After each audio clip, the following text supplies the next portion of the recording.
Hi everyone, so this is Mary reporting to you live in a laboratory.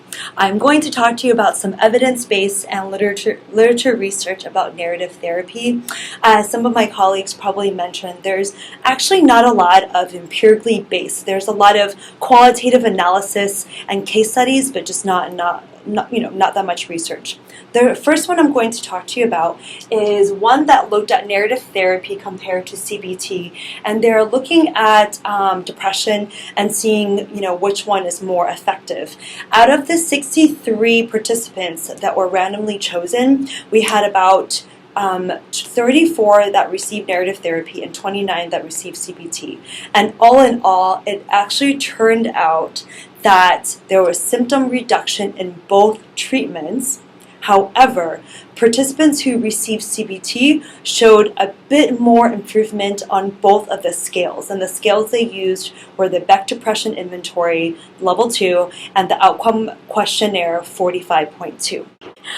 So the second study I want to talk to you guys about is looking at narrative therapy in reducing parent and child conflicts.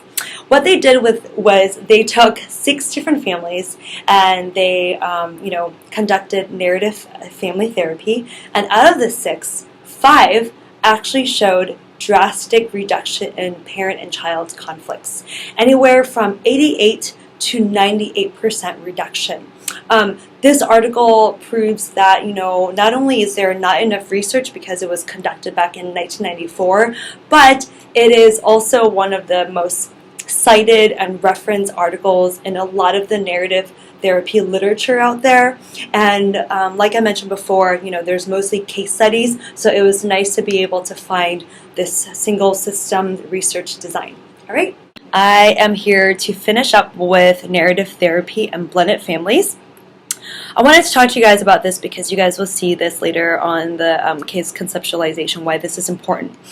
Narrative therapy works well with blended families because with blended families you have this merge of 2 separate families are coming together as one, and there's usually a lot of role confusion, boundary confusion, and different expectations. One of the things that narrative therapy addresses is that they want a therapist would like to know the expectations and the uniqueness of every family member. So every member will sort of have a chance to say his or her piece about what they see in a family and what their expectations are about themselves and for each other. And a lot of times conflicts arise when those things aren't aligned. One of the good things is that establishing new roles within a blended family could be the very first thing that needs to be addressed. And so again, quickly, narrative therapy will address boundaries and how boundaries within a blended family is going to be different from boundaries in a nuclear family and how that's going to be okay. The second thing is addressing expectations.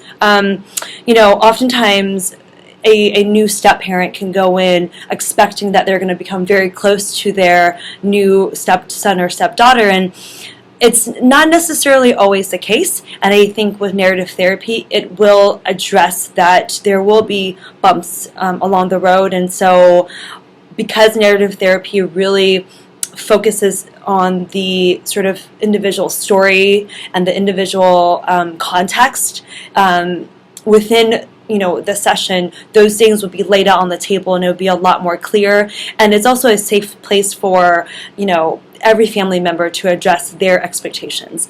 And lastly, just the idea of reauthoring. So after the therapist, talks to all the family member about expectations and roles and whatnot, the last thing they want to do is to really have this new blended family come together and create their own story, create what they want presently and for the future down the line. And hopefully for the rest of the presentation, you guys will see a lot of that. Thanks. Bye.